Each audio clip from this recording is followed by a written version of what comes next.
qualidade seja melhor, porque vamos liberar quando terminar. Assim, deve que gravar, tá bom? Senhor, já temos orado, mas imploramos a tua graça, a tua misericórdia. Tu sabes, eu sei, tu sabes mais do que todos nós que existem irmãos e irmãs sinceros que gostariam de estar aqui, realmente foram impedidos por algum motivo, seja trabalho, saúde ou saúde de alguém próximo.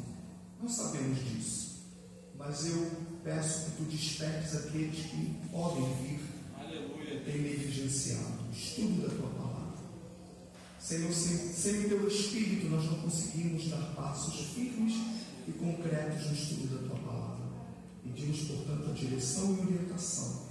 Importa que o teu nome seja glorificado em nós. Em nome de Jesus. Amém. Nós estamos saindo, hoje é o dia 2 de julho, estamos saindo de uma comemoração muito bela, que é o aniversário das Assembleias de Deus, 113 anos no Brasil e centenário, 100 anos no estado do Rio de Janeiro. A maior igreja, não apenas a maior igreja pentecostal do Brasil, mas a maior igreja evangélica do Brasil. E as Assembleias de Deus no mundo é o maior movimento pentecostal do mundo. São dados concretos.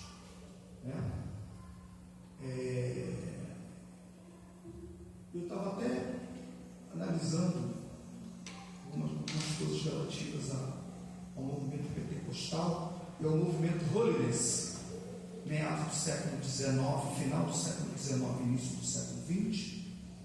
Podem acreditar, nenhuma outra igreja que foi fundada no final do século XIX, início do século XX, teve um empenho missionário tão grande como o início das Assembleias de Deus no Brasil. Nenhuma.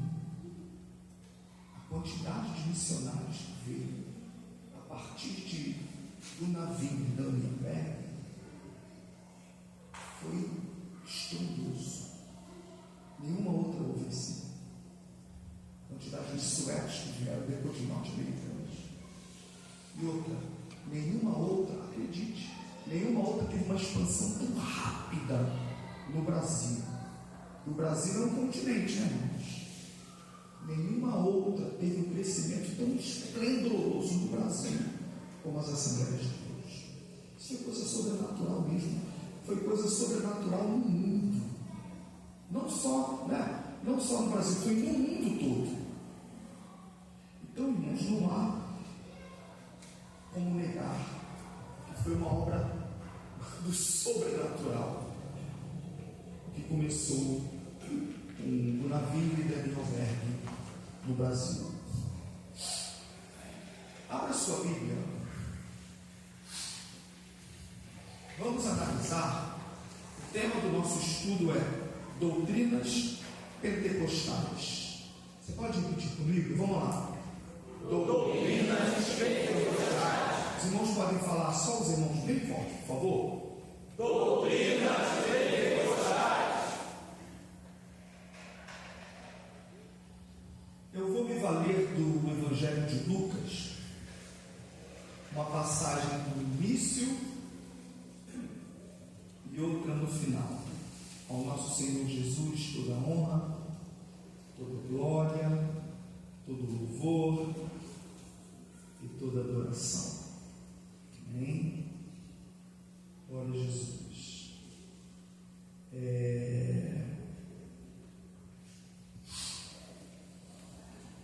Lucas 4, 18 e Lucas 24, 49.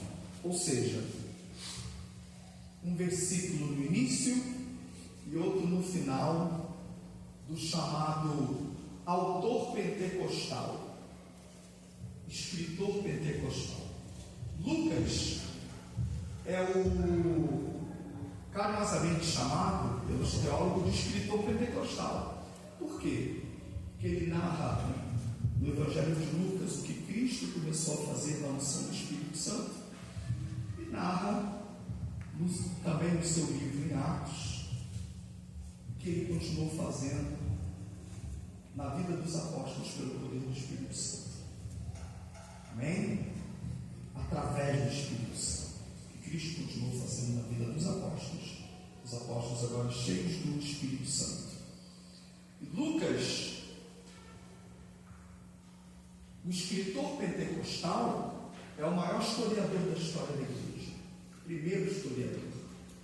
Então, quando a gente fala de cristianismo histórico, a história é dinâmica, autêntica, verídica.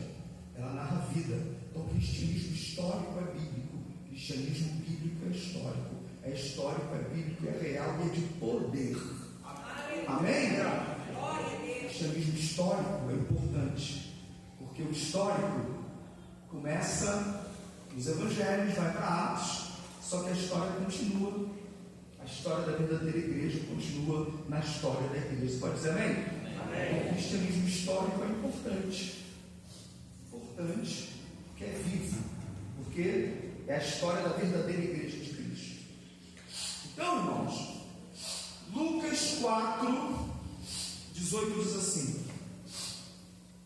Jesus falando: o Espírito do Senhor está sobre mim, porquanto me ungiu para anunciar boas novas aos pobres, enviou-me para proclamar libertação aos cativos e restauração de vista aos cegos, e pôr em liberdade aos oprimidos. 19, e para proclamar o ano aceitável do Senhor.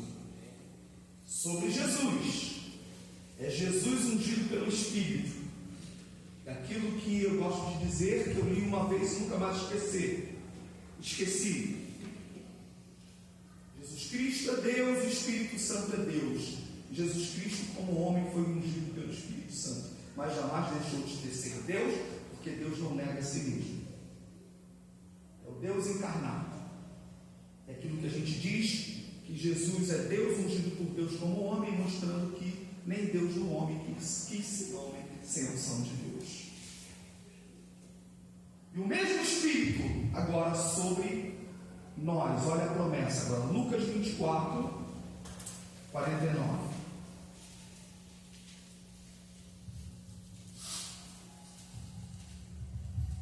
Lucas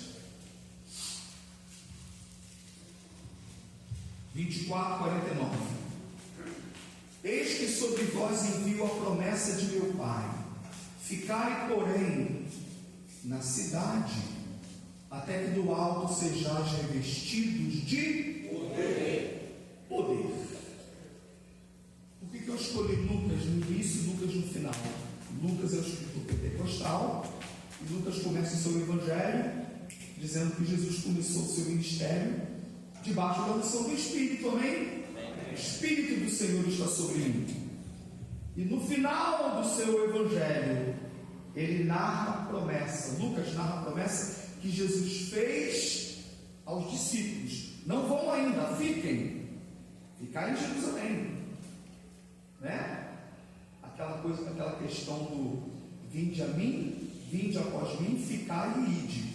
Primeiro vinde a mim para salvação, depois vinde após mim para discipulado, depois ficai no revestimento de poder, e depois vinde a mim, vinde após mim, ficai e ide. Então, irmãos, quando a gente fala de doutrinas pentecostais no mundo, não há como negar que a figura do Espírito Santo é importantíssima. Não há doutrina pentecostal sem a ação do Espírito Santo, sem o Espírito Santo agindo na igreja. É por isso que no centenário a gente ouviu mais de uma vez pastores, alguns irmãos aqui estavam lá. Aliás, a participação antiga da DCM foi maravilhosa, né? Se você for na gravação por 3 horas e alguma coisa, tem uma parte que entrevista crianças, e na TV você perde. Acho que o filho da Georgina, que foi entrevistado e falou de onde era, de CM, né? E eu vi a Elisângela lá atrás, perto do outro, e o Miguel, né? Santíssimo assim, em pé. Meu Deus, até sempre purinho aqui, sala na TV. E o Pimenta no Mente, é um servo de Deus, é um evangelista, nem pastor Samuel Castilho também, né? Disseram que eu vi claramente, eu não ouvi, devia ser algum momento que eu estava procurando um lugar, disseram que ele era para ir para outro, eu vi coordenadores sentados lá embaixo, eu ficar sem graça, eles estão sentados ou não, eu não sei, mas tem muita parte que é propaganda, né?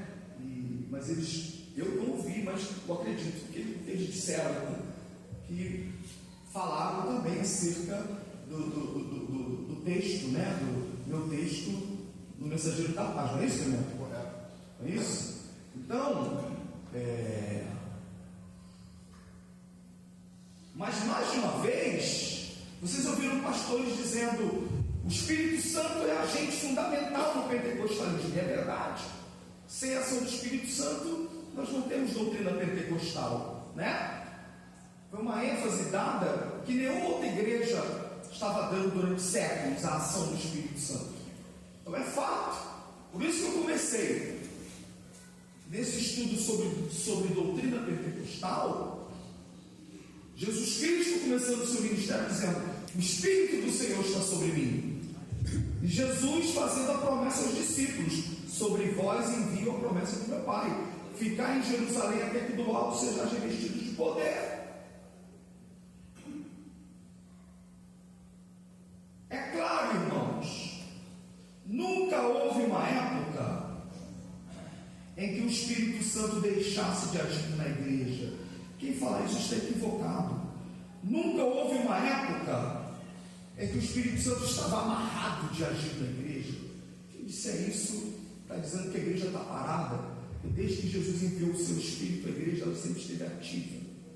O Espírito Santo nunca deixou de agir na igreja. Até porque quem opera o novo nascimento, quem convence o homem do pecado, da justiça e do juízo, é o Espírito Santo. Não confunda o novo nascimento com o batismo com o Espírito Santo. Nós estamos na chamada dispensação do Espírito, desde que o Senhor enviou a promessa do Pai. Nunca houve uma época da igreja em que o Espírito Santo deixasse de agir. Desde que desceu sobre a igreja, o Espírito Santo age na igreja. E ninguém segura a ação dele.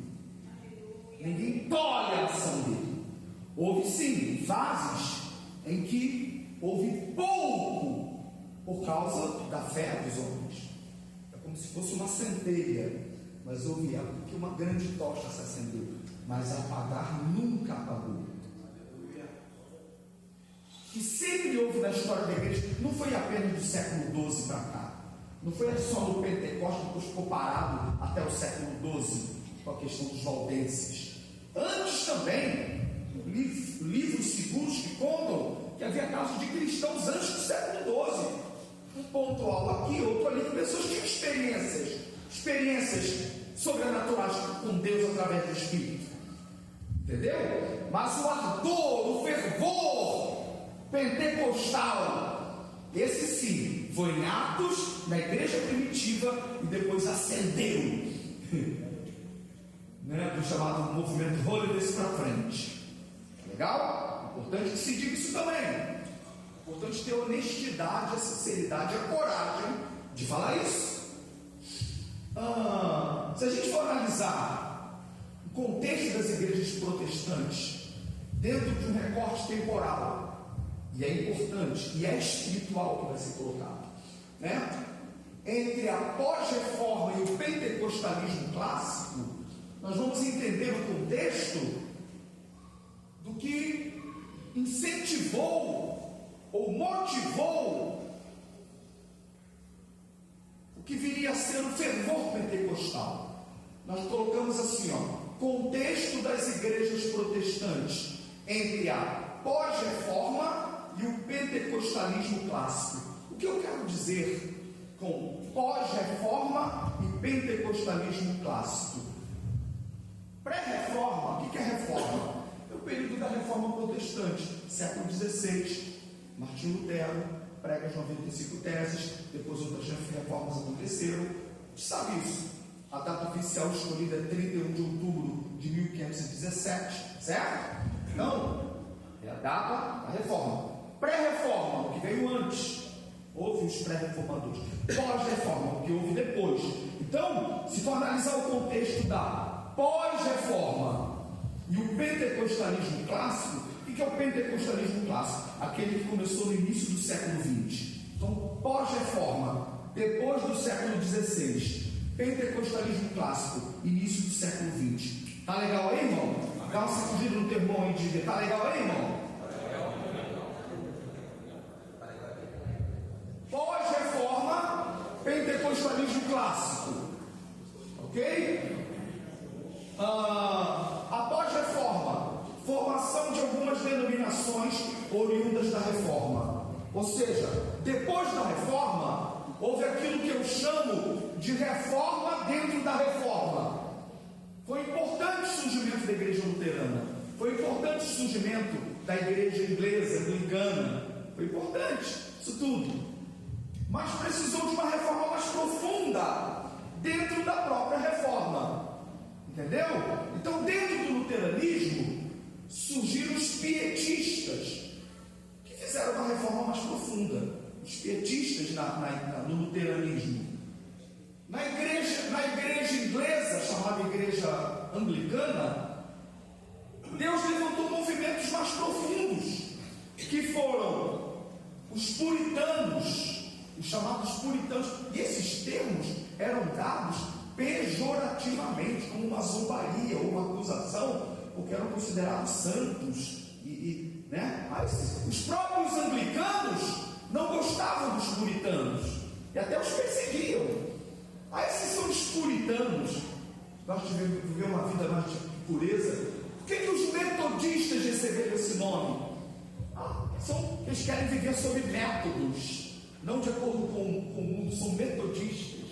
Entendeu? Os pietistas no luteranismo eram homens que queriam ter uma experiência mais profunda. Sempre quando Deus prepara um avivamento, Ele levanta um movimento de pessoas que querem uma vida piedosa. Não existe avivamento sem a busca de uma vida de piedade. É impossível o avivamento na igreja com o secularismo, com o mundanismo, com uma igreja andada de mãos dadas com o mundo. E por que hoje é tão difícil o avivamento? Porque nós estamos diante de um confronto diário, até no modus vivendi dessa sociedade. A gente é confrontado o tempo todo com o mundanismo. Desde as nossas atitudes, as nossas escolhas, né? Uma vida piedosa em todos os aspectos. E esses homens experimentaram coisas mais profundas porque tiveram um modo de vida mais consagrado. E nós precisamos querer isso também, senão não teremos. Esqueça! Se nós não tivermos uma vida de piedade, se não nos puderem chamar de pietistas, de metodistas, não estou falando da denominação, não estou entendendo o que eu quero dizer, né? Amém. De puritanos, se não puderem nos chamar disso, de holiness, nós não presenciaremos o sobrenatural. Aleluia. A irmã pode e deve se vestir bem, mas não pode ser sensual. O homem pode e deve se vestir bem, mas não pode ser sensual. O culto ao corpo, como uma igreja que cultua corpo, até às vezes quando vem para a igreja, quer avivamento. Concorda comigo? Nós temos que ser fiéis nos nossos relacionamentos. Aquela mensagem que eu preguei domingo, nos nossos relacionamentos, na fidelidade na minha vida como solteiro, na minha fidelidade à minha esposa como casado, a minha santidade, as minhas escolhas, tudo isso, irmãos, vai demonstrar se teremos ou não avivamento. Na nossa vida de obediência, um dos pregadores, o primeiro era um rapaz mais novo, que pregou no centenário, E ele terminou sua pregação dizendo: sem uma vida de obediência à autoridade espiritual, jamais teremos avivamento. Ele pregou isso com autoridade, e muitos querem avivamento, mas não querem mais isso. Como teremos avivamento? Então, irmãos, esses movimentos, na Inglaterra, a igreja anglicana, os puritanos, foi a partir dos puritanos que surgiram os congregacionais, os presbiterianos, o presbiterianismo inglês, os batistas, né? E também, dentro da Inglaterra, os metodistas. Na Suíça, no norte, tivemos o Zwinglio, um anabatista, influenciado na doutrina batista. No sul, João Calvino influenciou na doutrina presbiteriana suíça. E a partir daí, nós temos o avivamento do século XIX e início do século XX, com três características. Esse avivamento do século XIX, início do século XX, vamos dizer assim, meados do século XIX. E o que é século XIX? 1800 e alguma coisa. Quando fala 19, puxa o número a menos. Ou seja, 1850 para lá. Século XX, 1900, né? Eu fui do século XX, a maioria que foi do século XX, né? Quem tem menos de 24 já foi do século XXI, né? Eu nasci em 1970, então eu sou do século XX, século XXI. Quem pegou a virada do século XX para 21? Ué, a maioria, irmão. Quem tem mais de 24 anos aí? Tu pegou, rapaz, ô irmã, a virada do século XX para o século XXI. Eu peguei a mudança de século. Lembra não? 1999, 2000. Foi a virada do século. Mais ainda, perfeito, Gustavo. Foi a virada do milênio. Nós pegamos virada de século e virada de milênio, né? Então, meados do século XIX e início do século XX, dentre muitas denominações importantes surgiram, podemos destacar a Igreja do Nazareno norte-americana, que foi no final do século XIX, estabeleceu-se no início do século XX, até que ela formou-se como união de várias igrejas que tinham holiness, que era o chamado movimento de santidade. Por isso que até hoje o Senhor da Nazareno é santidade ao Senhor. Ela foi fundada dentro do movimento holiness, né? Ou seja, várias igrejas cristãs, igreja de Cristo, eram várias que tinham essa questão de santidade e assistência aos pobres. E eles surgiram no final do século XIX, início do século XX, nos Estados Unidos. Depois, em 1908, 1907, eles fundiram vários grupos de denominações numa, começaram com o nome Pentecostal Nazareno, mas em 1919 tiraram o nome Pentecostal, ficaram só a Igreja do Nazareno, lá nos Estados Unidos. Isso. No Brasil, chegaram em 1950, eles chegaram no Brasil na década de 50, tá? No Brasil, chegaram na década de 50. Então, irmãos,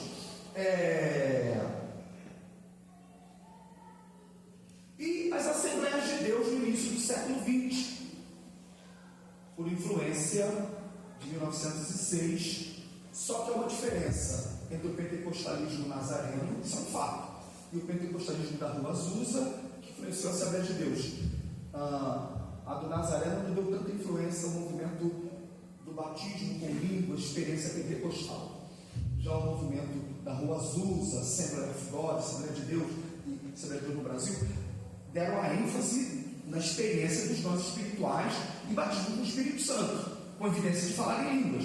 Isso foi doutrina fundamental, como sempre dizia o pastor, não sine qua non, sem este não, né? Então, irmãos, aí nós temos a divisão histórica, né? Por isso que caracteriza o Rua Azusa como um movimento fundador do pentecostalismo clássico no mundo, porque esse movimento holiness não dava essa ênfase nos dons, em falar em línguas. Foi na Rua Azusa que isso deu para entender? Foi no William Seymour, na Rua Azusa, que deram essa questão do falar em línguas, né? Da busca de dons. Por isso que Holiness, Rua Azusa, é tido como padrão do pentecostalismo clássico no mundo. E a partir dele se espalha. Tá legal? Bom, aí tem a divisão histórica do pentecostalismo: o clássico, o deltero e o neo. O clássico pentecostalismo é o pentecostalismo do início do século XX, certo? Início do século XX. Nele está a Assembleia de Deus. A Assembleia de Deus é o chamado pentecostalismo clássico, o histórico, né? Esse histórico eu não gosto muito, porque tudo é histórico. O culto de domingo já é história, entendeu? Porque o que passa já virou história, não é verdade? Então, a minha igreja é histórica. Eu falo, a minha também, meu filho. O que é história?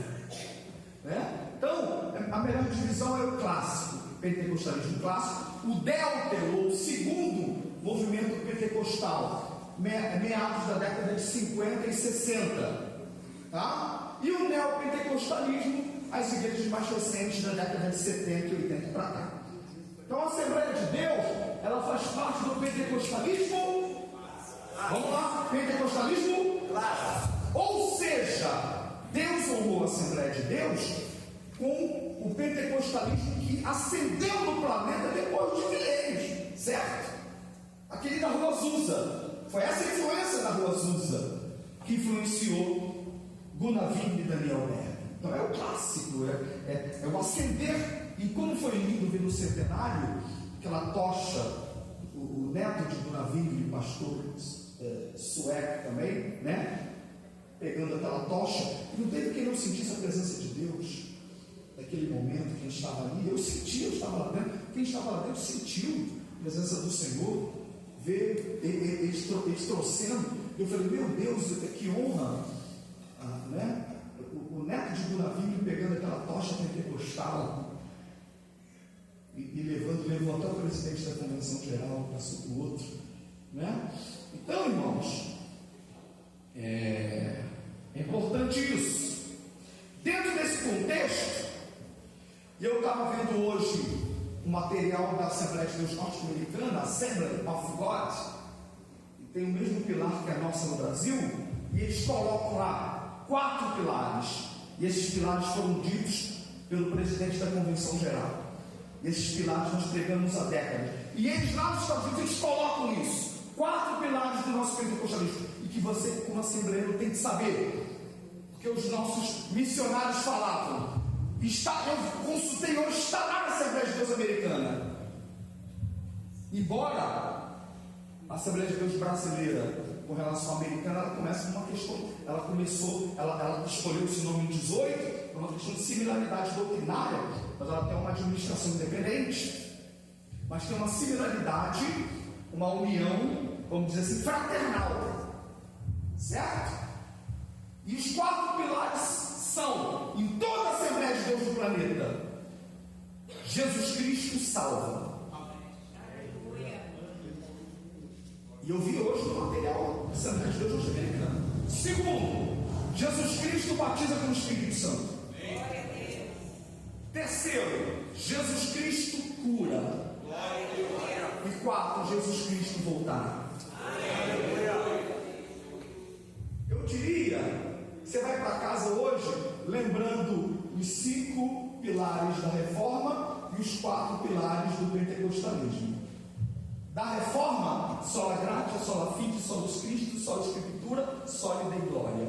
E que nós pentecostais também temos. Ou seja, os pilares da reforma: somente a graça, somente a fé, somente Cristo, somente a escritura, e glória somente a Deus. É bom vir aqui de doutrina? É importante você estar aqui? Vale a pena estar aqui? Aí o diabo até convencer alguns irmãos que pode deixar de ver culto de doutrina, que não é tão importante. Hoje é só um movimento de emoção, irmão. Não quer aprender a palavra? 5 pilares da reforma. Diga você. Não, pode falar em português,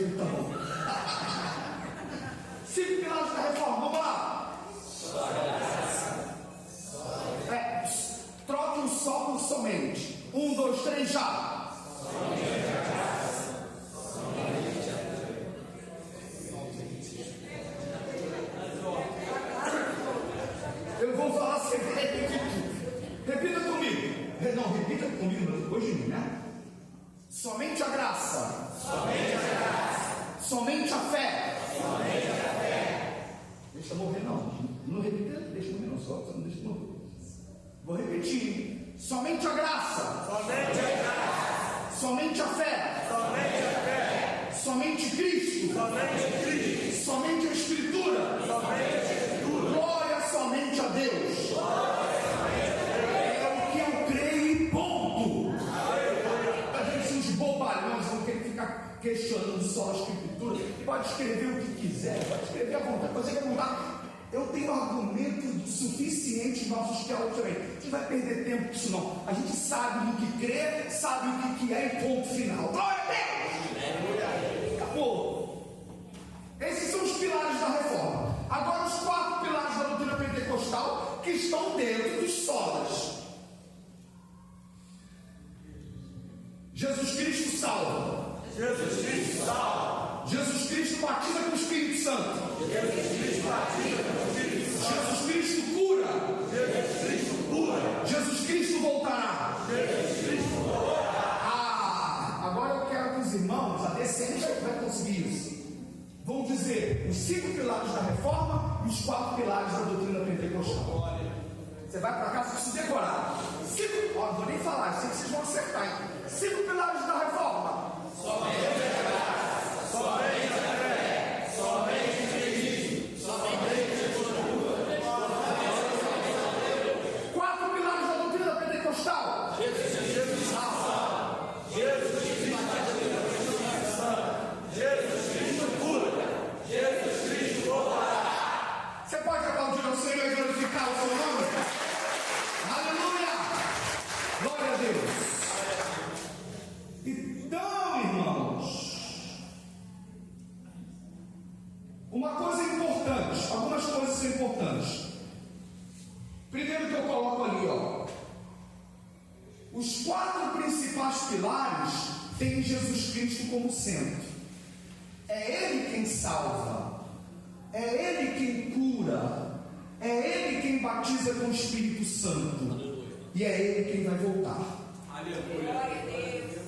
Concorda? Os 4 pilares é Jesus Cristo salva, Jesus Cristo batiza com o Espírito Santo, Jesus Cristo cura, Jesus Cristo voltará. Então, irmão, embora eu concorde que o Espírito Santo é agente fundamental da doutrina pentecostal, mas espera lá, o centro é Jesus. Entenderam?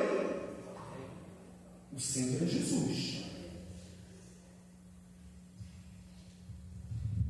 E vocês vão ver que o próprio glorioso Espírito tem essa função e quer que o centro seja o Filho. Então a doutrina pentecostal é cristocêntrica. Amém? Amém. A doutrina pentecostal é cristocêntrica. Ela não é paracletocêntrica. É importante. O Espírito Santo é um agente de vida da igreja pentecostal. Amém? Amém. Isso ninguém duvida, e eu glorifico a Deus por isso. O Espírito Santo é agente de vida da igreja pentecostal, mas o próprio Espírito aponta para o Filho. É importante que se diga, e nem em todo lugar se ensina isso, é importante se ler isso, né? Então, os 4 principais pilares têm Jesus Cristo como centro. É Jesus que salva, amém? É Jesus que cura, é Jesus que batiza com o Espírito Santo, e é Jesus que vai voltar. Aleluia. O que está em Colossenses 1, 18 e 19? Abra comigo. Vamos lá. Colossenses 1, 18 e 19. Diz assim, ó. Colossenses 1, 18 e 19. Também Ele é a cabeça do corpo. Ele quem? Falando de Cristo. Ele é a cabeça do corpo da igreja. É o princípio, o primogênito dentre os mortos, para que em tudo tenha o quê?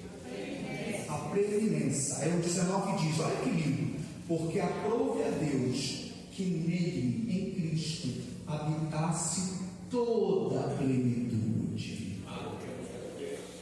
toda a plenitude em Cristo. Toda a plenitude em Cristo.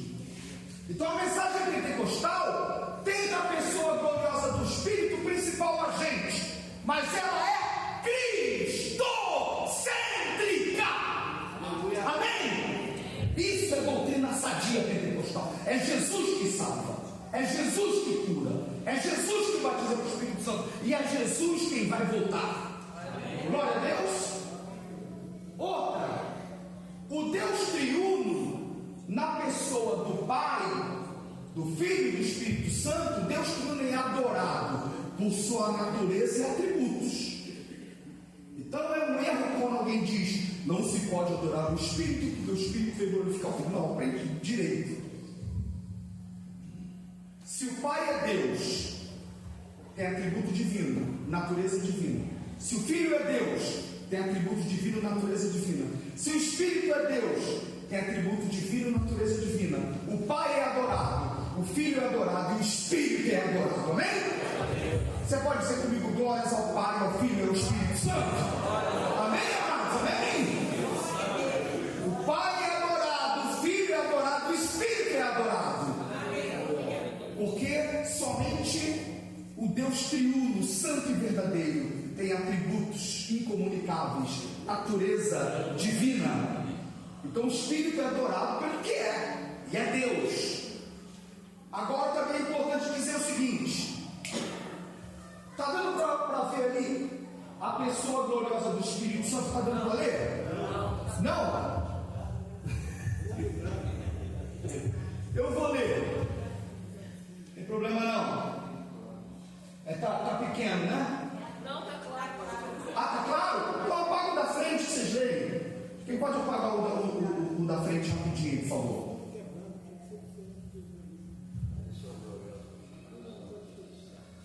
Pelo menos esse parágrafo, beleza? Se quiser, fica assim, tá?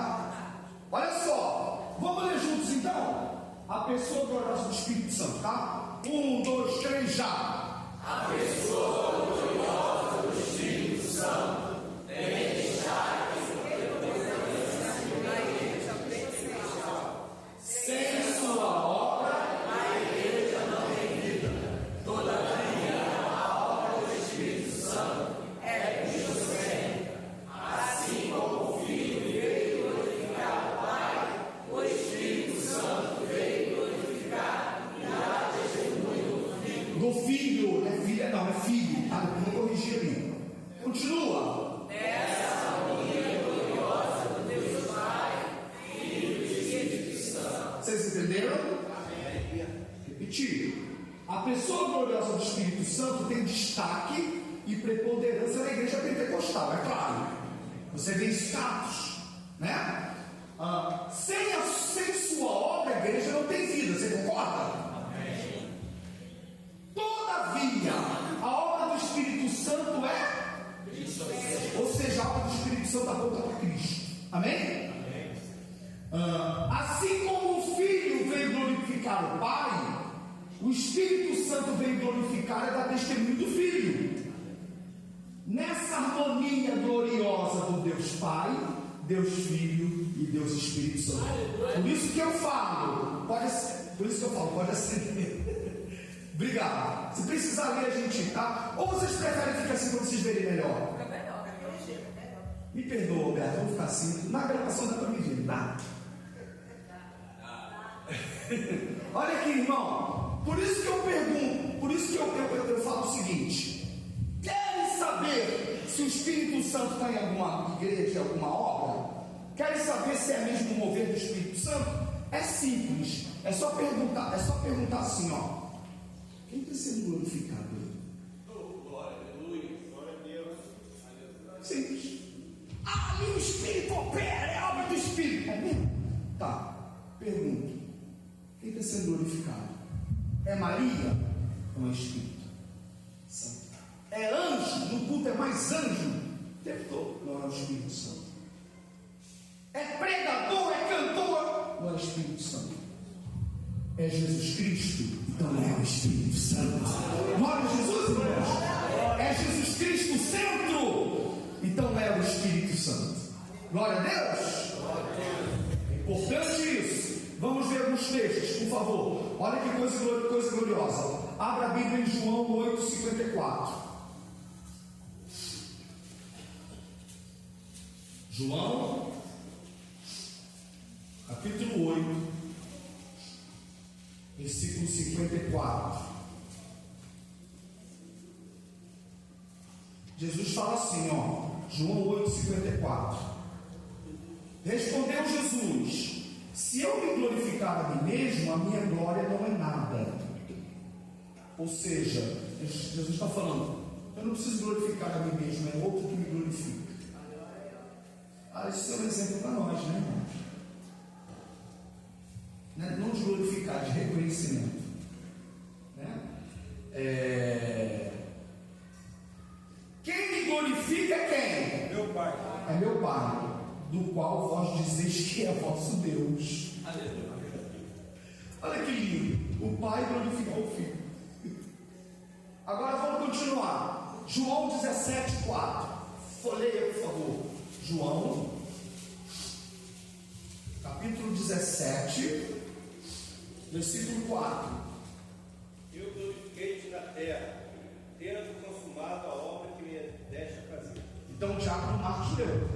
O Jesus fala assim, o Pai é que me glorifica. Aí Jesus fala, eu te glorifiquei, Pai, na terra. De que maneira? Completando a obra que me deste a fazer. Então o Filho fez com que o Pai fez com que o Filho fosse exaltado. Amém? Não é isso? E o Filho veio glorificar quem? O Pai. O Filho, eu te glorifiquei na terra. Agora João 16:14. Vire uma página ou volte um pouco. Evangelho de João, capítulo 16, versículo 14. Vou ler o 13 e o 14 para não restar dúvida. Quando, porém, vier aquele Espírito da verdade, aleluia, ele vos guiará a toda a verdade, porque não falará por si mesmo, mas dará tudo o que tiver ouvido, mas dirá tudo o que tiver ouvido, e vos anunciará as coisas vindouras. Ele me glorificará, porque receberá do que é meu e vou anunciará. Jesus está dizendo que o Espírito Santo veio para glorificar quem? Vamos lá, irmãos. O Espírito Santo veio para glorificar quem? Ei, irmãos! A Jesus! Lê o texto, varão! Olha para o texto. Por isso que eu gosto de estudo bíblico com Bíblia aberta, todo mundo lembra. Vou ler o 13 e 14 de novo. Quando, porém, vier aquele Espírito da verdade, que é o Espírito Santo, amém? Ele, o Espírito Santo, vos guiará a toda a verdade, amém? Porque não falará por si mesmo, mas dirá tudo o que tiver ouvido e vou anunciará coisas vindouras. Ele me glorificará. O que Jesus está dizendo? O Espírito Santo vai me glorificar. Aleluia. Não é isso? Ou seja, o Espírito Santo vem para glorificar quem? Jesus. Amém? Amém. É Espírito. Ele me glorificará. O Espírito Santo glorifica o Filho. Agora vamos a João 15:26. Aleluia. 15:26. Mas quando vier o Consolador, que eu, da parte do Pai, vos hei de enviar aquele Espírito da verdade, que procede do Pai, que ficará de mim.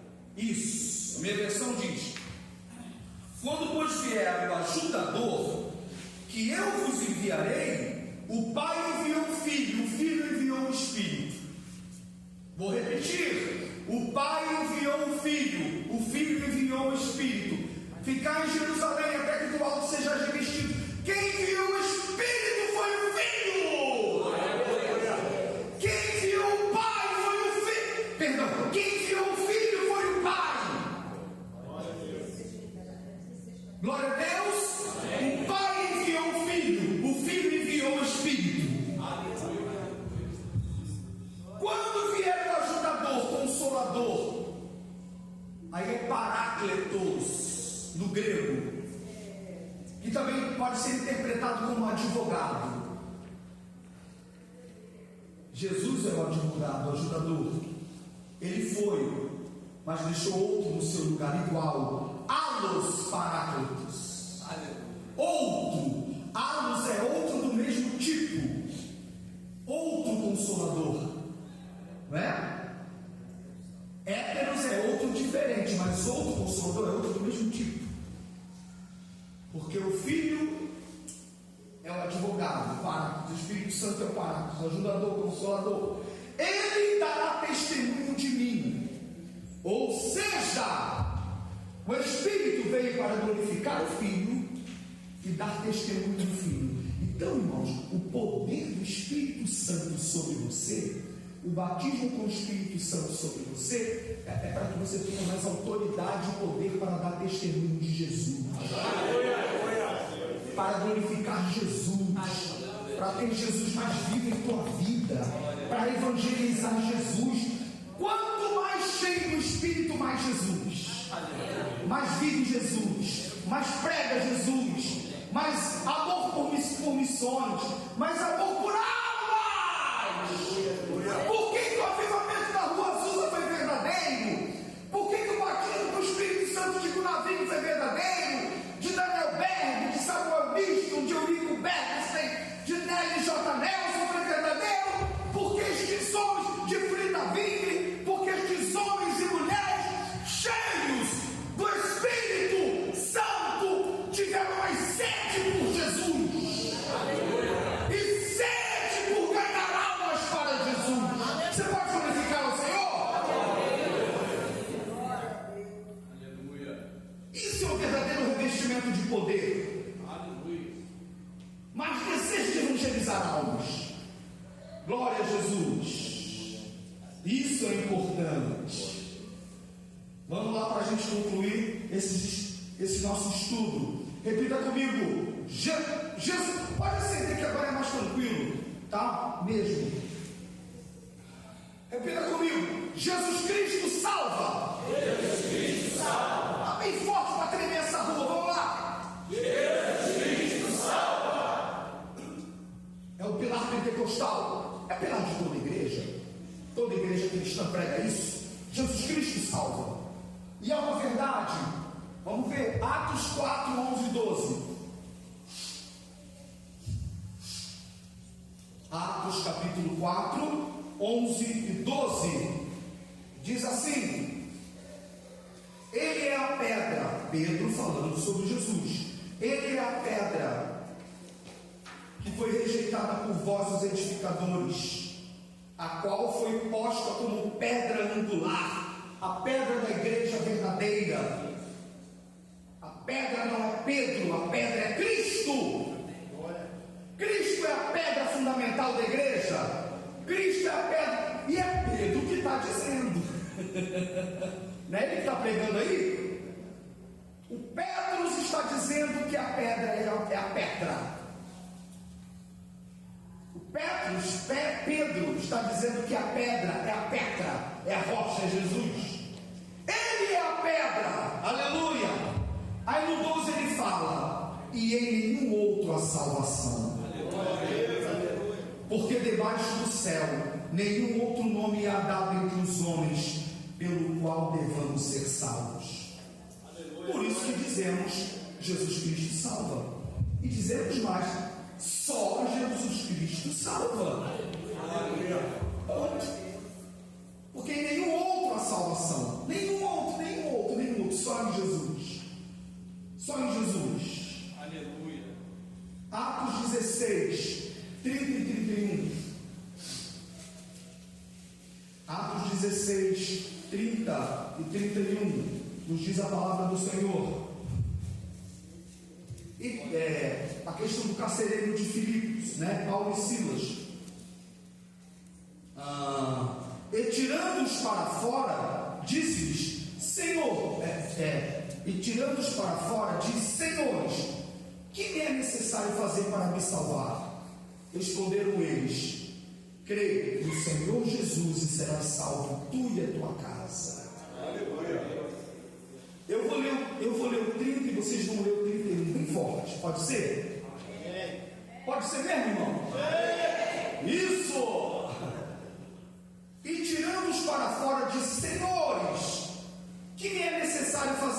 salvar? E ele disser, crê no Senhor Jesus Cristo, e serás salvo, tu e a tua casa. Em outras palavras, Jesus Cristo salva. É claro que em primeira mão, esse carcereiro queria se suicidar, porque as cadeias foram abertas. E quando ele fala, ele ia se suicidar. O que eu posso fazer para me salvar? Ele estava querendo sair daquela situação. Mas Paulo apresenta não apenas uma salvação temporária, ele apresenta uma salvação eterna. Creia no Senhor Jesus, será salvo tu e a tua casa. Como é que eu posso crer nisso? Porque esse carcereiro se converteu, leia depois, se batizou. Ele se batizou, veja aqui depois, ó. Então pregaram a palavra de Deus, e todos os que estavam em sua casa, tomando-os ele consigo naquela mesma hora da noite, lavou-lhes a ferida e logo foi batizado ele e todos os seus.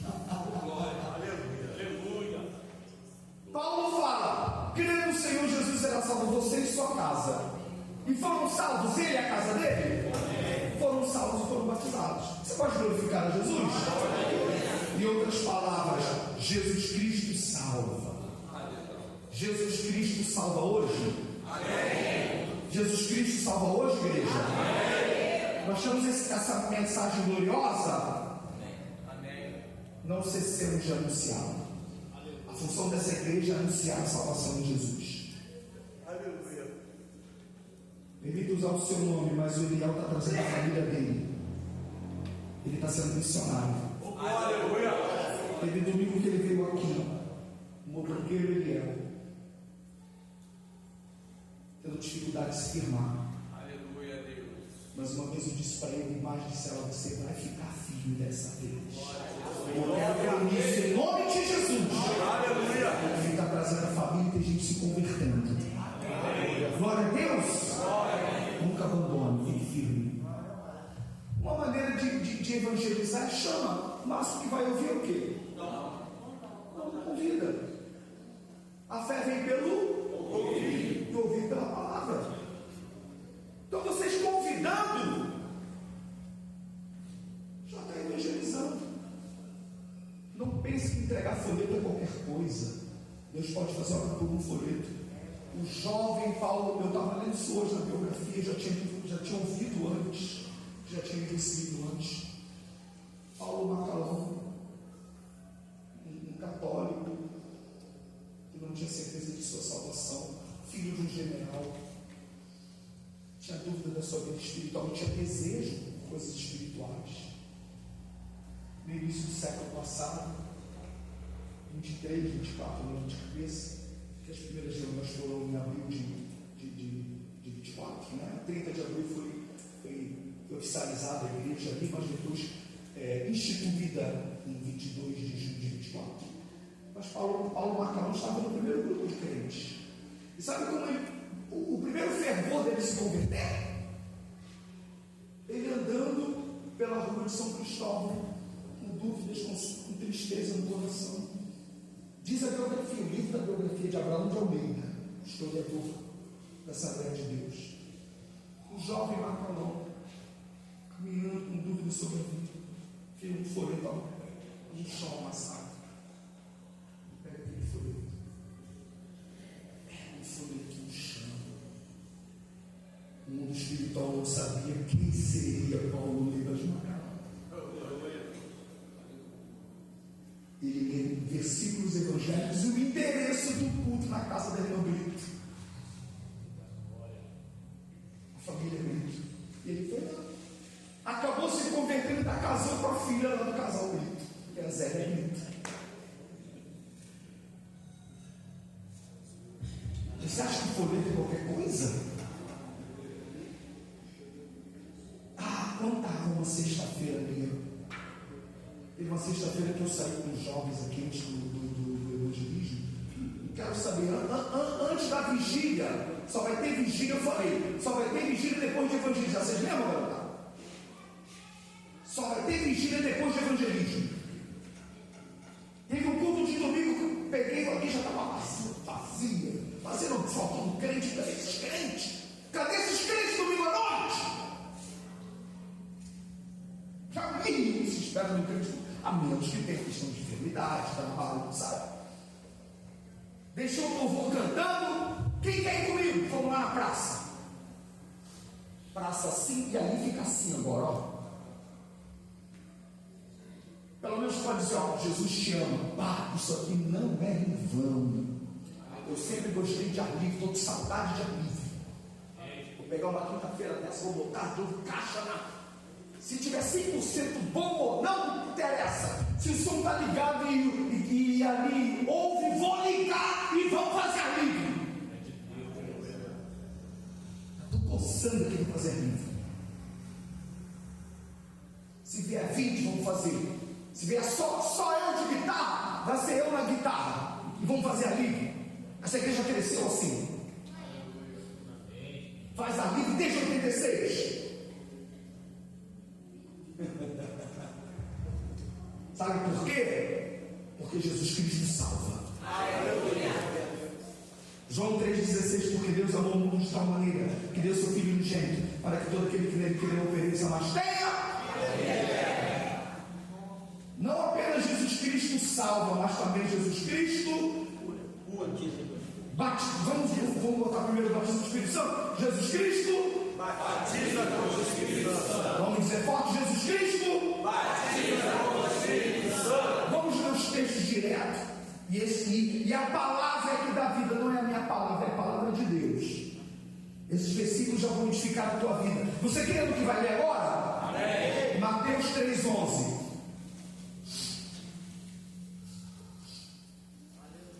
Mateus capítulo 3, versículo 11. João diz, João Batista: eu na verdade vos batizo em água, na base do arrependimento. Mas aquele que vem após mim é mais poderoso do que eu, que nem sou digno de levar-lhe as alparcas. Ele vos batizará no Espírito Santo e em fogo. Se João fala, ele vos batizará, está correto o pilar pentecostal? Sim ou não, irmão? Está correto o nosso pilar? Vai contrariar João Batista? Tem coragem? João Batista diz: ele vos batizará. Conclusão: Jesus Cristo batiza com o Espírito Santo. Vamos repetir? Jesus Cristo batiza com o Espírito Santo. Aleluia. Vamos voltar ao nosso texto inicial, Lucas 24, 49. Lucas 24, 49. Jesus Cristo diz: eis que sobre vós envio a promessa de meu Pai. Ficai, porém, na cidade até que do alto sejais revestidos de poder. Eu vou parafrasear. Ficai na cidade. Jesus está dizendo: vocês só vão fazer a obra missionária depois de receberem o batismo do Espírito Santo.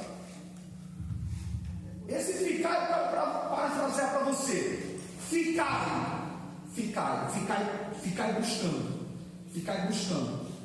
buscando. Até quando, pastor? Até que seja revestido de poder. Pastor, mas durou 10 anos que eu não fui batizado. Ficai. Até quando vou ficar? Até ser batizado. Até ser revestido de poder. Pastor, mas tem 15 anos. Ficai até. Ei, não tem que perguntar, não. Tem coisas que tem que perguntar se é da vontade de Deus. Mas eu digo base na santa palavra de Deus. Não tem que perguntar assim: Senhor, se foi da tua vontade, me batiza com o Espírito Santo. Não, já é da vontade de Jesus te batizar. Você crê nisso? É da vontade de Jesus te batizar. E a evidência continua sendo falar em outras línguas, conforme o Espírito conceda que fale. Eu sei porque sábado eu senti uma alegria tão grande no meu coração que eu não tive como segurar. Eu vi aquela tocha passando e os irmãos alegres. Aí me veio, me emocionou, não só emoção, veio emoção, mas não só. E quando eu vi, eu estava falando em outras línguas. Aleluia. Cuidado com essa turma que fica zombando pregadores tradicionais que ficam zombando de outras línguas. Eles deviam ter mais temor a Deus. Se tem gente que fala por emoção, o programa deles, mas a experiência pentecostal é real, bíblica e verdadeira. Jesus continua batizando com o Espírito Santo e o sinal continua sendo falar em outras línguas. Respeite isso e busque até receber.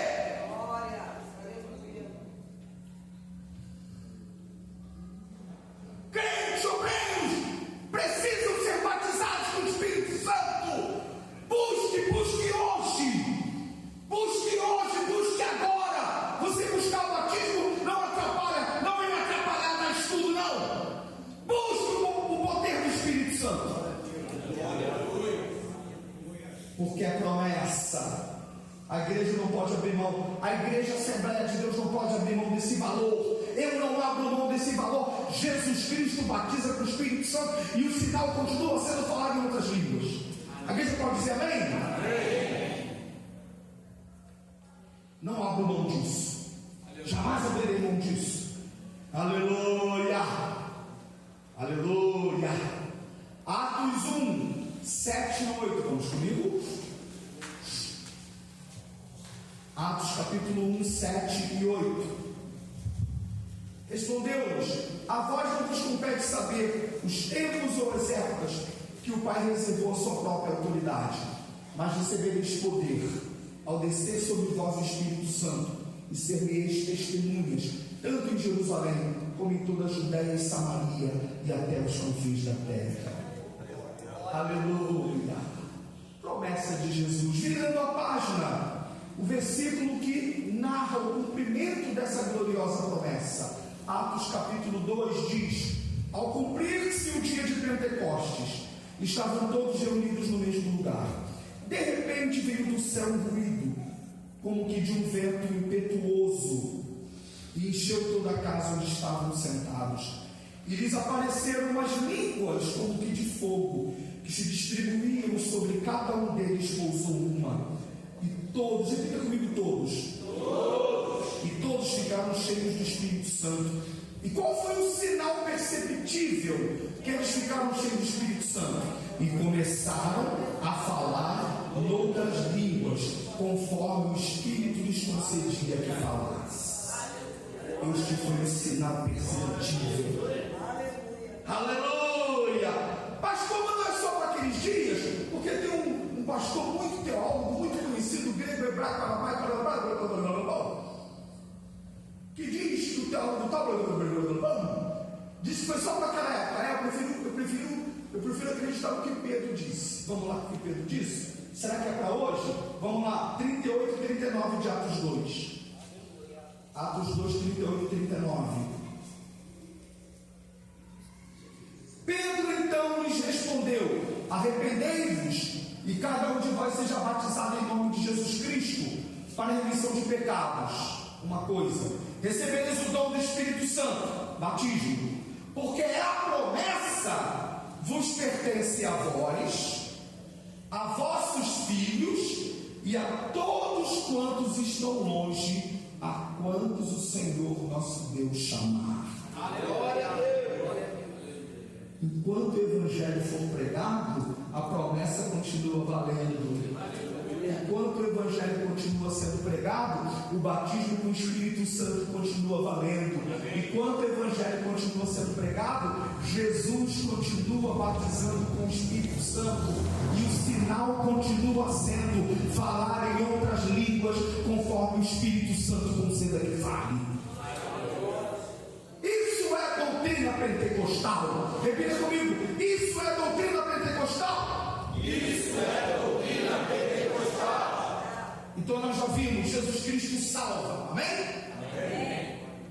Ah, que bom que essa igreja tivesse, tem um bom número, mas que bom que tivesse toda aqui. Que bom que essa garotada, é por isso que eu falo com vocês, líderes. Vocês têm que trazer esses garotas lindas, para ouvir isso. Ou então estimular para que eles ouçam, por favor. Não é para só ouvir o que eu estou falando, não. Porque essa geração precisa de garotos e garotas batizados com o Espírito Santo. Se vocês podem trazer eles para ensaiar quarta,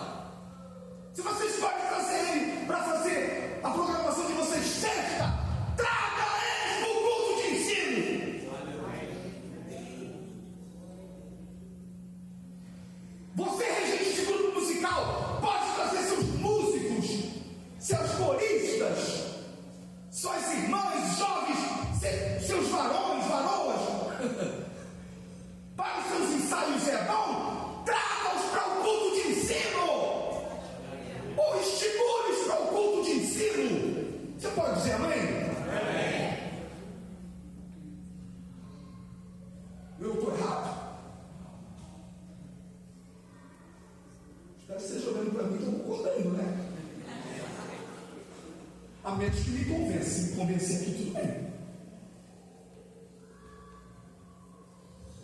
Aí vamos ter uma igreja avivada. Não estou diminuindo a importância do seu ensaio. Vocês percebem que a minha linguagem é coerente há 10 anos.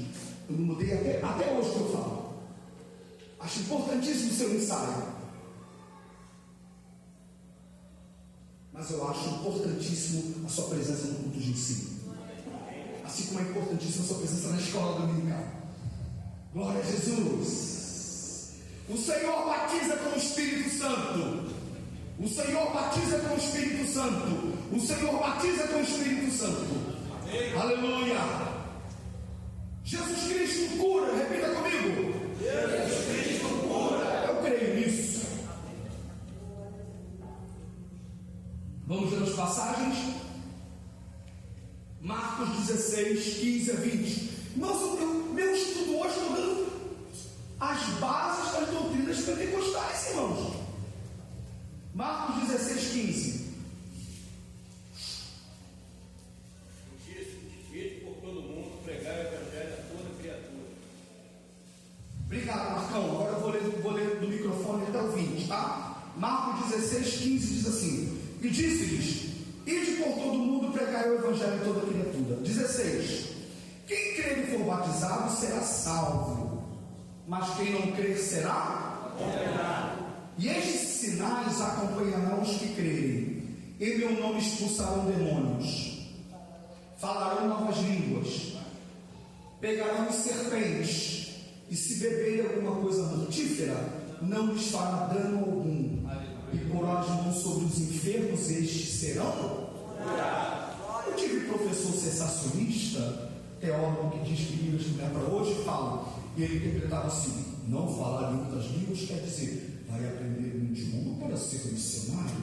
Ah, tá legal. Jesus Cristo está citando um montão de coisa sobrenatural, e no meio falou que você vai fazer um cursinho de aramaico. Jesus está citando um monte de sinais sobrenaturais. Serpente não vai matar, né? Vai pôr a mão. E no meio desses sinais, vai dizer que você vai fazer um cursinho de alemão e vai aprender? É claro que não. É claro que não. O que Jesus está dizendo são coisas sobrenaturais que vão seguir o evangelho genuíno. Você pode glorificar o Senhor? É isso que o texto está dizendo.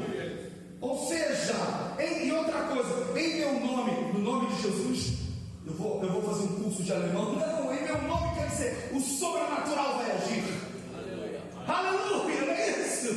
Em meu nome, isso é maravilhoso. Em meu nome, opa, tá na visão. Em meu nome, e outra coisa, eu vi que o professor do velho depois não falar nova língua, quer dizer, vão aprender outros idiomas, você isso. Não, em meu nome, estes sinais, esse falar em língua é um sinal sobrenatural, entendeu? É uma manifestação sobrenatural. Estes sinais acompanharão. Em meu nome expulsarão demônios. Não adianta, quando é demônio, não tem que dar remédio, não, nem aguinha. Demônio é para expulsar mesmo. Agora, quando não for demônio, é para dar água também. Isso é verdadeiro. Nós vamos expulsar demônio quando não é. Certo? Expulsarão demônios, falarão novas línguas, é o sobrenatural. Aleluia.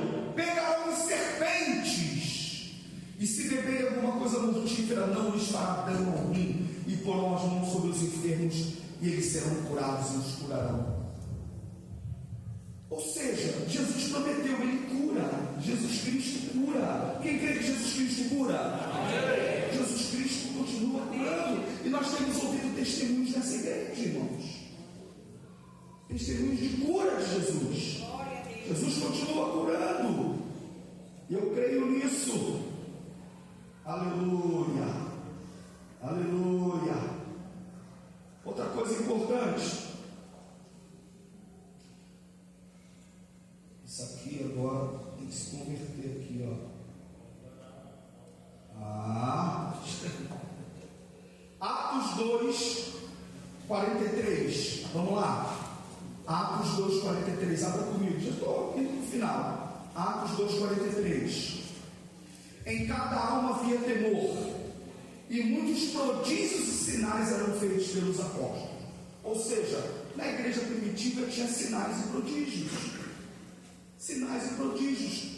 Operação sobrenatural de Jesus na igreja. Quantos creem que Jesus pode fazer isso aqui na DCM?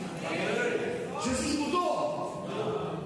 Hebreus 13:8. Jesus Cristo, o mesmo ontem, hoje e eternamente. Quem crê que ele pode operar o sobrenatural? Aleluia! Atos capítulo 3, nós temos aquela cura do coxo. Isso é verdade. Jesus continua curando. E ele cura. Nós não fazemos aqui uma encenação.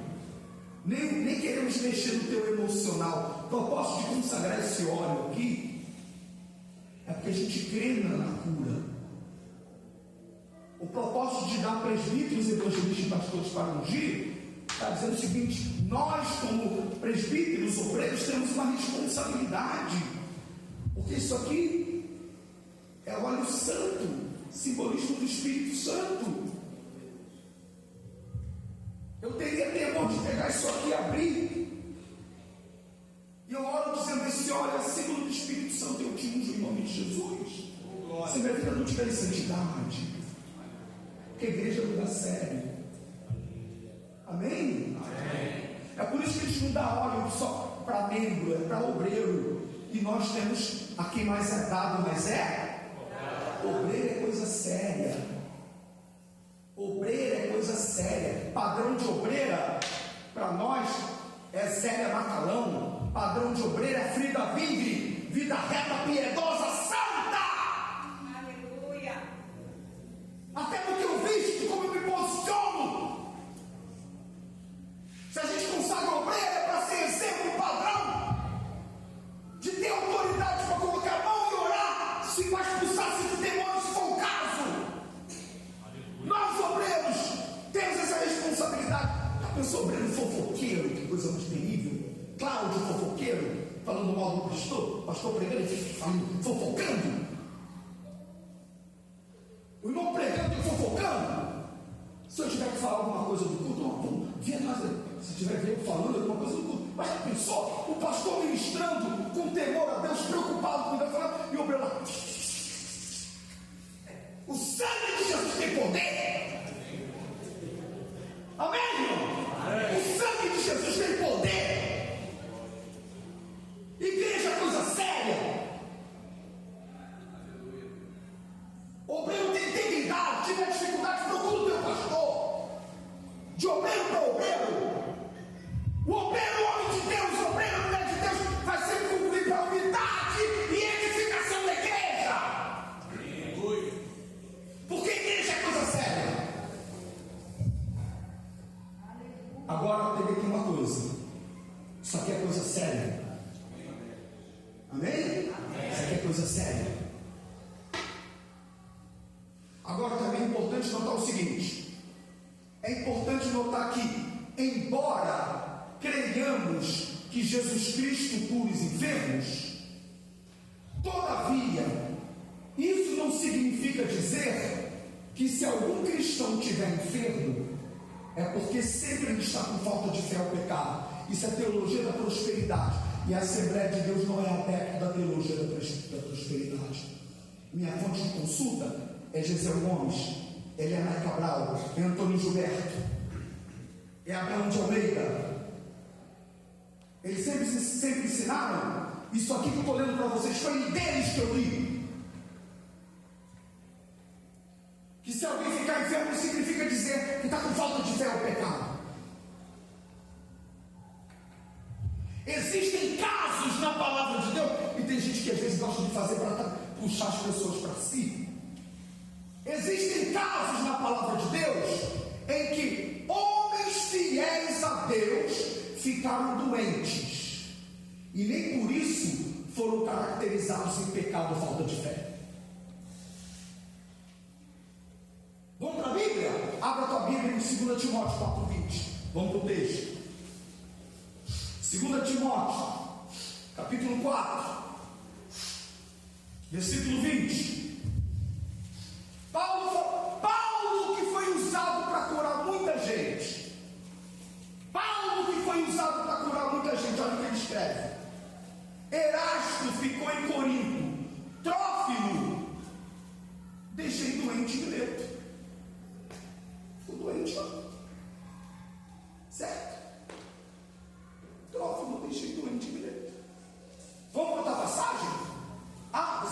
alguma culpa a Trófimo, né? Não fica julgando a vida de Trófimo, não. Isso é coisa de crente. Isso é coisa de teologia da prosperidade, né?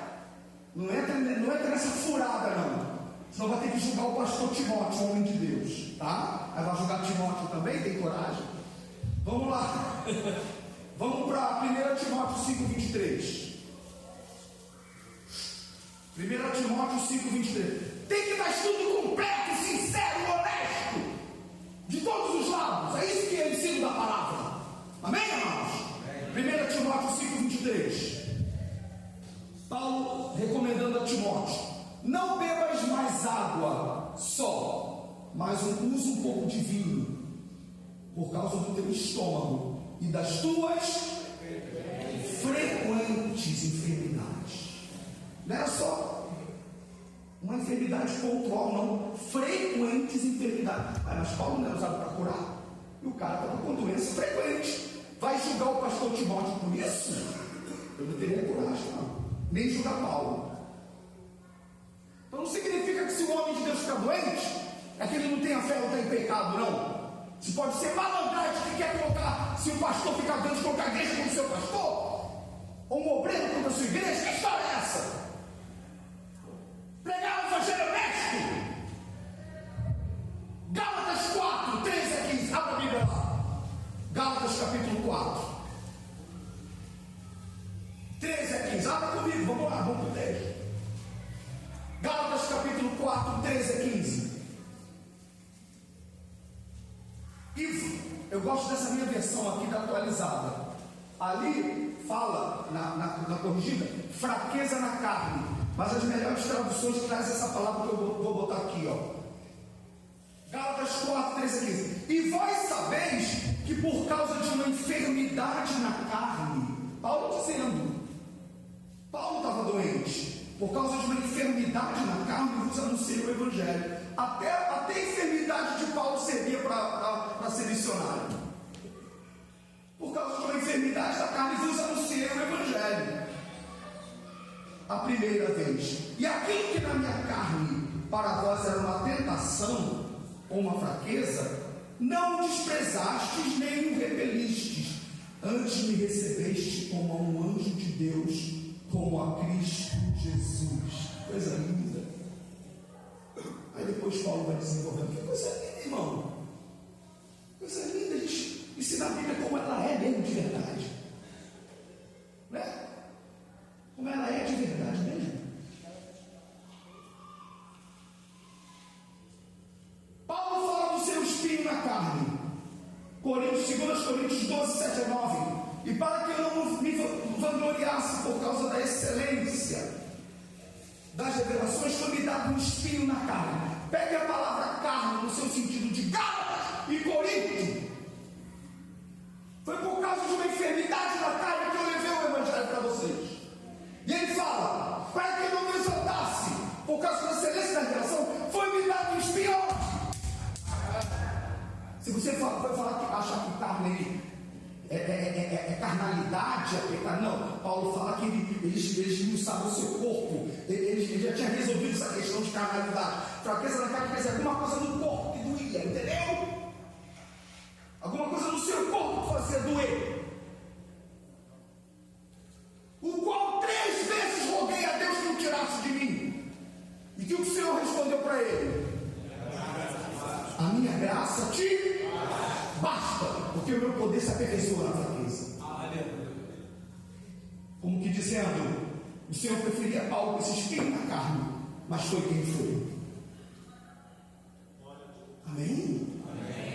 Mas foi quem foi. E Eliseu, abra a Bíblia em 2 Reis, capítulo 13, versículo 14.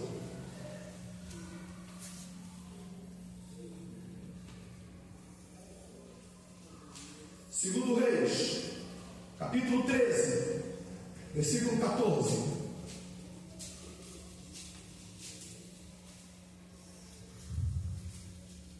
Estando Eliseu doente com a enfermidade com que morreu. Aí se segue lá o raciocínio, a despedida de Eliseu. Eliseu andou com Elias, morreu de doença. É pecado morrer de doença?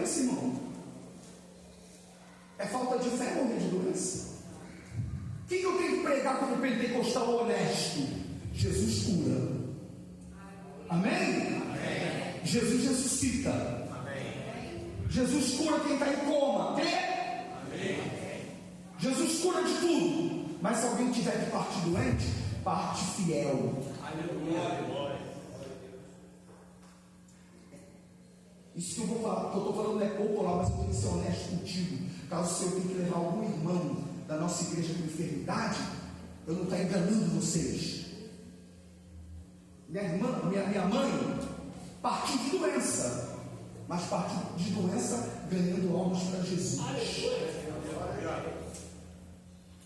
Eu já fui visitar membros do hospital doente. Eu fui visitar e saí visitado. Quem já passou por essa experiência? Eu fui visitar, a pessoa estava firme, alegre, contente com Jesus, ganhando almas. Eu lendo a biografia de Paulo Macalão, dizem, estando doente, perto de morrer, o homem foi usado para curar, partiu de doença. Guravini, fundador pentecostal, partiu de doença. Vou dizer que esses homens não tiveram fé. Que história é essa? Jesus cura câncer. Mas se ele tiver que levar alguém com câncer, a pessoa vai ficar firme e fiel com Jesus até a morte. Outra coisa, teve caso com Jesus, a pessoa era muda, porque tinha demônio, era ou não era? Expulsou o demônio, o mudo falou. Agora eu vou poder dizer por causa disso que todo mundo é demônio? Posso? A mesma coisa. A Bíblia fala de uma pessoa endemoniada que tinha crises como que epilético. Agora eu posso dizer por causa disso que todo epilético é demônio? Não! Isso é monstruosidade. Não tem base bíblica. Assim como Jesus expulsou o demônio e o mundo falou, eu não posso dizer que todo mundo era demônio. Existem casos de doenças psicossomáticas, neurológicas, cardíacas. Mas eu posso dizer uma coisa, Jesus cura isso tudo. Glória a Deus. E se não curar, vai para o médico e toma remédio. Vai para o médico e toma remédio. E quem só suspende remédio é a irmã da oração? É a irmã que fala revelada, para de tomar remédio? Quem suspende remédio é pastor? Pastor que faz isso é um irresponsável. Sabe quem suspende remédio? Vamos lá, irmãos. Eu posso falar isso aqui, irmãos? Quem que tem autoridade para suspender remédio? Pera aí, eu volto aí, tá? Quem que tem autoridade para suspender remédio, irmão? Médico! Não é isso? É só o médico que tem autoridade. Faça exame. Quer saber se Jesus curou mesmo? Faça o exame. O mensageiro da paz recomenda isso. O mensageiro da paz é seguro. Eles colocam na testemunho, sabe como? Né, Marcão? Quem trabalhou em CPAD sabe disso. Eles autenticam, façam o exame. Glória a Deus, é isso mesmo. Exame deu lá, acusou nada, Jesus curou. A irmã revelou, vou parar remédio. Isso é responsabilidade. Agora, o poder de Deus está acima do remédio? Está acima do médico? Está acima do homem? Aí sim. Se Jesus ressuscitou Lázaro, não vai curar? O que é uma enfermidade para Jesus? Eu sou pentecostal raiz. Jesus cura toda sorte de doença, mas não podemos entrar no fanatismo irresponsável. Glória a Deus. Para terminar, a igreja de pé, por favor, repita comigo: Jesus Cristo voltará. Jesus Cristo voltará. Abra a Bíblia em João 14 para terminar. João capítulo 14. Aleluia. João capítulo 14. Não se turbe o vosso coração. Credes em Deus, crede também em mim. Na casa de meu pai há muitas moradas. Se não fosse assim, eu vou teria dito: vou preparar-vos lugar.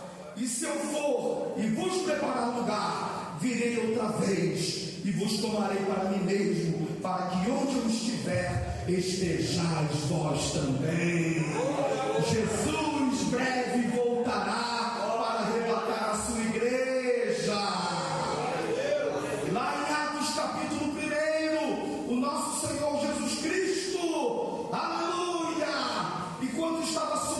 céu. Os discípulos já estavam olhando para o alto, Jesus subindo. E os discípulos olhando, Jesus subindo, até que uma nuvem o ocultou. Aleluia! E a Bíblia diz no versículo 10: estando eles com os olhos fitos no céu, enquanto ele subia, eis que junto deles apareceram 2 varões vestidos de branco, os quais lhes disseram: varões galileus, por que ficais aí olhando para o céu? Esse Jesus que dentre vós foi elevado para o céu, há de vir, assim como para o céu vistes ir.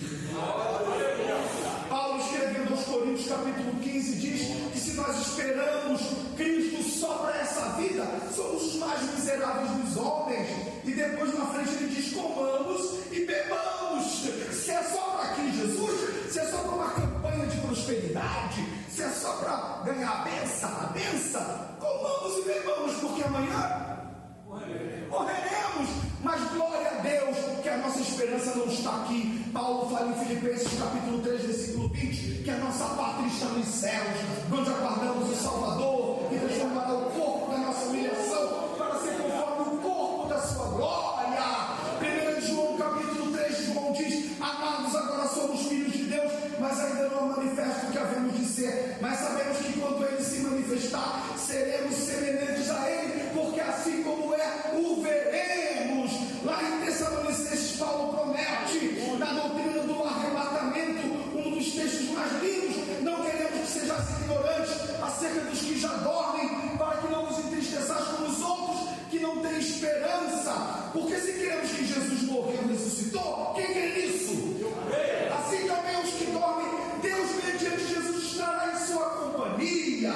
Dizemos, pois, isto pela palavra do Senhor, que nós, diga comigo, nós os que ficarmos vivos para a vinda do Senhor, não precederemos os que já dormem, porque é o Senhor mesmo, não vai mandar um anjo, é o Senhor mesmo, descerá do céu, com grande brado, a voz do arcanjo, ao som da trombeta, e os que morreram em Cristo ressuscitarão primeiro.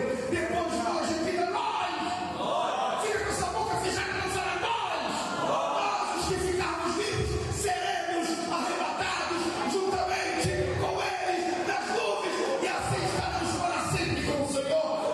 Diga para o seu irmão: consolai-nos uns outros com essa palavra. Diga: consolai-nos uns outros com essa palavra. Breve virá, breve Jesus voltará. Você pode glorificar o Senhor, irmão? Pode exaltar o nome de Jesus. Aleluia! A igreja tem que viver com essa esperança, crer nessa esperança, pregar essa esperança. Jesus Cristo voltará. Glória a Jesus. Bendito seja o nome do Senhor. É tempo de parar de brincar de ser crente. Vivamos uma vida de santidade diante do Senhor. Repita comigo: Jesus Cristo salva. Jesus Cristo batiza com o Espírito Santo. Jesus Cristo cura. Jesus Cristo voltará. Agora, para terminar mesmo, vamos repetir os 5 pilares da reforma e os 4 da doutrina pentecostal. Tem que ser de cor. 5 pilares da reforma: Somente a fé, somente a Cristo, somente a segurança. os 4 pilares da doutrina pentecostal: Jesus salva, batiza no Espírito Santo, Jesus cura. quem crê nisso, abre a boca e glorifica o Senhor. Quem crê nisso, aplauda o Senhor, porque para Ele, a Ele toda a honra, toda a glória, todo o louvor e toda a adoração. Deus nos abençoe em nome de Jesus. Por gentileza, pode encerrar a gravação. Nós vamos apenas tirar o ofertório e encerrar o nosso trabalho hoje.